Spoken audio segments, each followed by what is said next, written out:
Hello everyone, welcome to my channel. आज हम इस वीडियो में applications of HSAB theory in inorganic reaction topic detail में discuss करेंगे। पिछले वीडियो में हमने HSAB theory hard and soft acids and base theory detail में डिस्कस किया है। अगर आपने वीडियो नहीं देखा है तो नीचे आपको डिस्क्रिप्शन बॉक्स में acid base and solvent system unit का प्लेलिस्ट का लिंक मिल जाएगा, आप जिसमें आप सभी वीडियोस देख सकते हैं उस यूनिट के। HSAB थ्योरी बेसिकली पियर्सन्स के द्वारा प्रोवाइड किया गया था, जिसका मेन कॉन्सेप्ट था कि हार्ड एसिड हार्ड बेस के साथ ही कॉम्प्लेक्स बनाएगा और सॉफ्ट एसिड सॉफ्ट बेस के साथ ही कॉम्प्लेक्स बनाएगा। मतलब जो कॉम्प्लेक्स बनेगा इनके रिएक्शन से वो बेसिकली स्टेबल कॉम्प्लेक्स होंगे। तो ये बेसिक थ्योरी था। आज हम इस वीडियो में उसी थ्योरी का एप्लीकेशन डिस्कस करेंगे, डिटेल में समझेंगे एक एक पॉइंट को। बहुत इंपॉर्टेंट है, लॉन्ग टाइप क्वेश्चंस में यहां से क्वेश्चंस पूछे जाते हैं। तो स्टार्ट करते हैं इसके बेसिक इंट्रोडक्शन से। So the hard and soft acids and base HSAB theory proposed by Pearson play a crucial role in understanding and predicting inorganic reactions. It helps explain metal-ligand interactions, stability of complexes, solubility and redox reactions in inorganic chemistry. ठीक है, तो basically ये जो acid base का जो ये theory है, HSAB theory जो है हमारा, ये बेसिकली इनऑर्गेनिक रिएक्शंस को समझने में, उसको प्रिडिक्ट करने में बहुत इंपॉर्टेंट रोल प्ले करता है। साथ ही साथ ये मेटल लिगेंड इंटरेक्शंस को भी एक्सप्लेन करता है, कॉम्प्लेक्सेस की स्टेबिलिटी को समझाता है, सॉल्युबिलिटी को, रिडॉक्स रिएक्शंस को, इनऑर्गेनिक केमिस्ट्री में जो इंपॉर्टेंट रिएक्शंस हैं उन सभी को जो है ये हमको समझाता है। तो बहुत इंपॉर्टेंट एक थ्योरी है, इसका इंपॉर्टेंट एप्लीकेशंस हैं। एक एक करके हम डिटेल में डिस्कस करते हैं। पहला है predicting metal ligand stability in coordination chemistry. ठीक है, तो कोऑर्डिनेशन केमिस्ट्री में जो मेटल लिगेंड का स्टेबिलिटी होता है उसको हम इसकी सहायता से प्रिडिक्ट कर सकते हैं। So in coordination complexes metal ions Lewis acid bind with ligands Lewis base. ठीक है, hard metal ions prefer oxygen and nitrogen donors while soft metal ions prefer sulphur phosphorus and carbon donors. ठीक है, तो ये तो concept है, ये तो थ्योरी पॉइंट है। कॉन्सेप्ट क्या है, सबसे पहले हम स्टार्ट करते हैं कोऑर्डिनेशन कॉम्प्लेक्सेस क्या होते हैं। ठीक है, तो आपको पता है कोऑर्डिनेशन कॉम्प्लेक्स बेसिकली वो केमिकल कंपाउंड होते हैं जिनमें एक सेंट्रल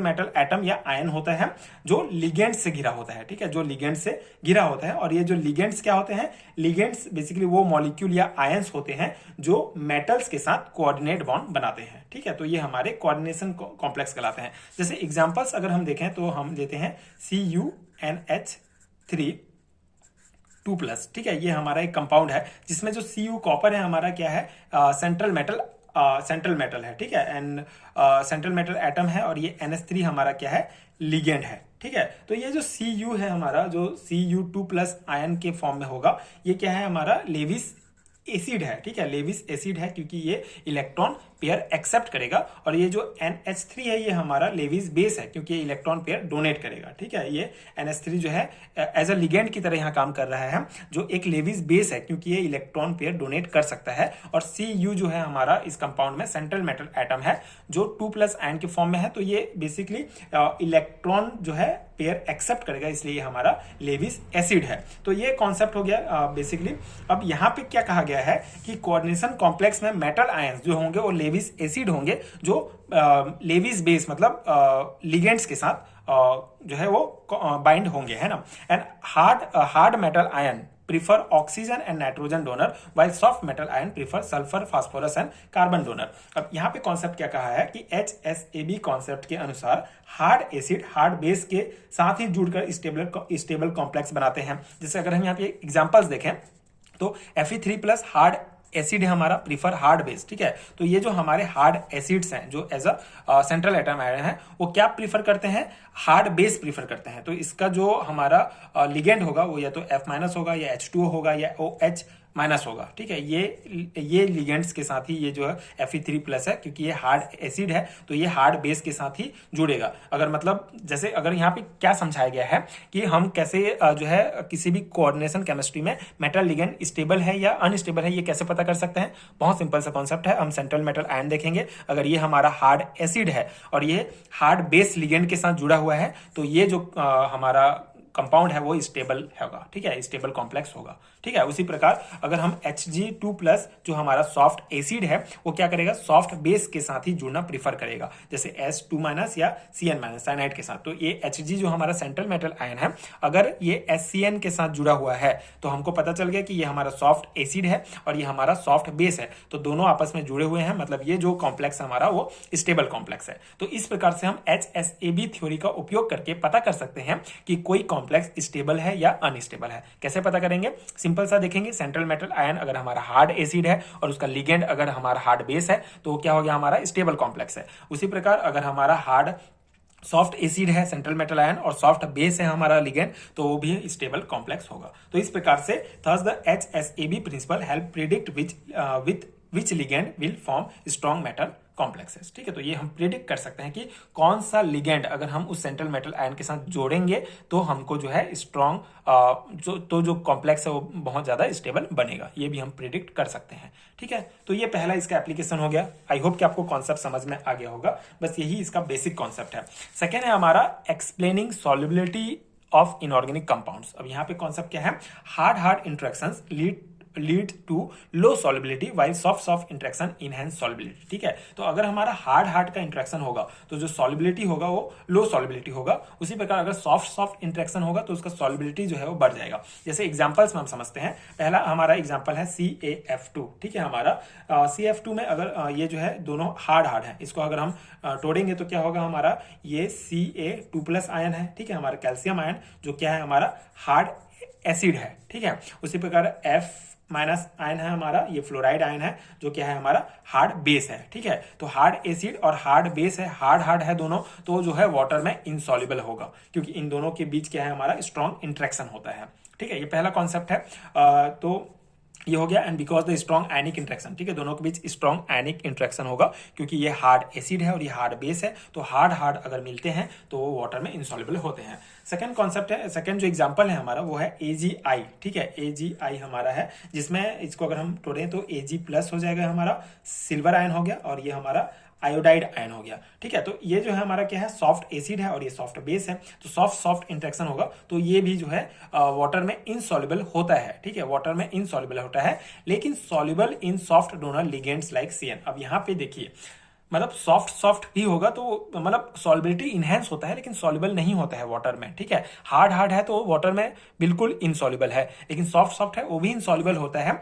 लेकिन यहाँ पे क्या होगा, लेकिन एक ये चीज है कि अगर सॉफ्ट डोनर लिगेंड जैसे कि हमारा साइनाइड हो गया, लेकिन अगर सॉफ्ट डोनर लिगेंड जो है जो इलेक्ट्रॉन डोनेट करेगा वो प्रेजेंट हो तो Ag+ जो है उस लिगेंड के साथ क्या कोऑर्डिनेट बॉन्ड बना के जो है वो क्या कर लेगा, कोऑर्डिनेट बॉन्ड बना लेगा, जिससे AgI जो है हमारा वो क्या हो जाएगा, डिसॉल्व हो जाता है, ठीक है। मतलब कॉन्सेप्ट आई होप कि आपको समझ में आ रहा होगा। देखिए क्या है कि हार्ड है तो ये तो वाटर में इनसॉल्युबल है, सॉफ्ट है ये भी वाटर में इनसॉल्युबल है, लेकिन अगर हमारा ये जो हम आयोडाइड आयन हमने लिया है सॉफ्ट बेस है, इसके जगह अगर हम सॉफ्ट डोनर लिगेंड जैसे कि साइनाइड हो गया, अमोनिया हो गया, थायोसल्फेट हो गया, ये सभी अगर हम लेते हैं, ठीक है, ये सभी हम इसके जगह लेते हैं एज अ लिगेंड की तरह, तो ये AgI जो है हमारा वाटर में सॉल्युबल हो जाएगा, डिसॉल्व हो जाएगा। इसी कॉन्सेप्ट को यहाँ पे समझाया गया है, ठीक है, ये कॉन्सेप्ट हो गया। अब हम यहाँ पे थर्ड हमारा एप्लीकेशन देखें, redox reactions. So redox reactions क्या होता है, hard interaction stabilize high oxidation state ionic bond and soft interaction stabilize low oxidation state covalent bond, ठीक है। ये थ्योरी पॉइंट है, यहाँ पे एग्जांपल आप देख सकते हैं। मतलब यहाँ पे कॉन्सेप्ट में क्या कहा गया है कि hard acid high oxidation state में हार्ड बेस के साथ स्टेबल कॉम्प्लेक्स बनाता है। Hard acid high oxidation state में हार्ड बेस के साथ क्या बनाता है, स्टेबल कॉम्प्लेक्स बनाता है। और सेकंड कॉन्सेप्ट इसमें है कि सॉफ्ट एसिड जो है लो ऑक्सीडेशन स्टेट में सॉफ्ट बेस के साथ स्टेबल कॉम्प्लेक्स बनाता है। जैसे एग्जांपल में आप देख सकते हैं Fe3+ हमारा क्या है, हार्ड एसिड है, तो ये स्टेबल कॉम्प्लेक्स फॉर्म करेगा हाई ऑक्सीडेशन स्टेट में किसके साथ, O2- एंड F- के साथ, ठीक है। O2- और F- क्या है हमारे हार्ड बेस में आते हैं, ठीक है, ये हो गया। और उसी प्रकार सेकेंड एग्जांपल में Cu+ जो सॉफ्ट एसिड है वो फॉर्म स्टेबल जो है कॉम्प्लेक्स फॉर्मेशन करेगा लो ऑक्सीडेशन स्टेट में किसके साथ, Cn- एंड H2- के साथ, जो हमारे सॉफ्ट बेस होते हैं, ठीक है। तो इसी को है रिडॉक्स रिएक्शंस कहा जाता है, और रिडॉक्स रिएक्शंस में इसी प्रकार इसका एप्लीकेशन है। ठीक है, ये आप लिख सकते हैं। तो ये हो गया हमारा 3 एप्लीकेशन HSAB थ्योरी का इनऑर्गेनिक रिएक्शंस में। फोर्थ है सिलेक्टिविटी ऑफ रिएक्शंस। ठीक है, अब सिलेक्टिविटी ऑफ रिएक्शंस में क्या होता है, बेसिकली HSAB थ्योरी बताती है कि कौन सा एसिड किस बेस के साथ रिएक्ट करेगा। ठीक है, सिलेक्टिविटी ऑफ रिएक्शंस में कॉन्सेप्ट ये है कि हमको बेसिकली ये थ्योरी बताती है कि कौन सा एसिड किस बेस के साथ रिएक्ट करेगा। HSAB theory is used to predict the outcome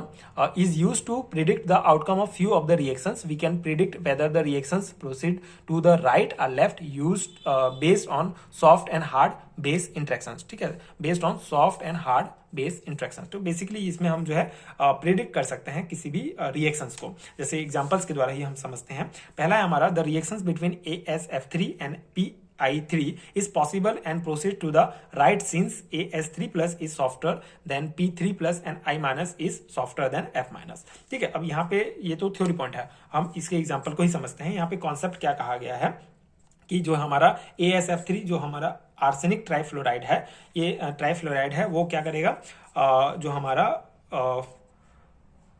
ये PI3 है। ठीक है, तो यहाँ पे AS3 जो है हमारे ये बॉर्डर लाइन एसिड है। ठीक है, AS3 प्लस में रहेगा जो बॉर्डर लाइन एसिड है, और सॉफ्ट बेस जो है हमारा क्या है, ये I माइनस है, इसके साथ स्टेबल कॉम्प्लेक्स बनाएगा। ठीक है, AS और I जो है ये स्टेबल कॉम्प्लेक्स बनाएंगे, क्योंकि AS जो है हमारा बॉर्डर लाइन एसिड है और ये हमारा सॉफ्ट बेस है I माइनस। ठीक है, I माइनस आयन, तो इसके साथ जो है ये हमारा AsI3 जो है एक स्टेबल कॉम्प्लेक्स बना लेगा। और जो P3 है, ठीक है, ये हमारा जो P3 बच गया वो क्या है, बॉर्डर लाइन एसिड है, जो F माइनस हार्ड बेस के साथ जो है स्टेबल PF3 बनाएगा। ठीक है, तो इस प्रकार से इनके बीच रिएक्शंस होते हैं। ठीक है, AsF3 AS जो है I के साथ रिएक्ट करेगा और इसके साथ स्टेबल कॉम्प्लेक्स बना लिया, और ये P जो है F के साथ जो है स्टेबल कॉम्प्लेक्स बना लेता है। Remember that both AS3 and P3 are the soft but relatively AS3 plus is softer due to larger size. ठीक है, AS3 प्लस जो है वो ज्यादा सॉफ्टर है, किसकी तुलना में, P3 की तुलना में। दोनों सॉफ्ट है लेकिन P3 की तुलना में वो ज्यादा जो है सॉफ्ट है। ठीक है, क्योंकि उसका साइज ज्यादा बड़ा है। तो ये कॉन्सेप्ट यहाँ पे बताया गया है पहले एग्जांपल में। सेकंड एग्जांपल है the reactions between MgS and BaOSO is possible since Mg2 plus is harder acid than Ba2 plus and O2 minus is harder base than S2 minus ion.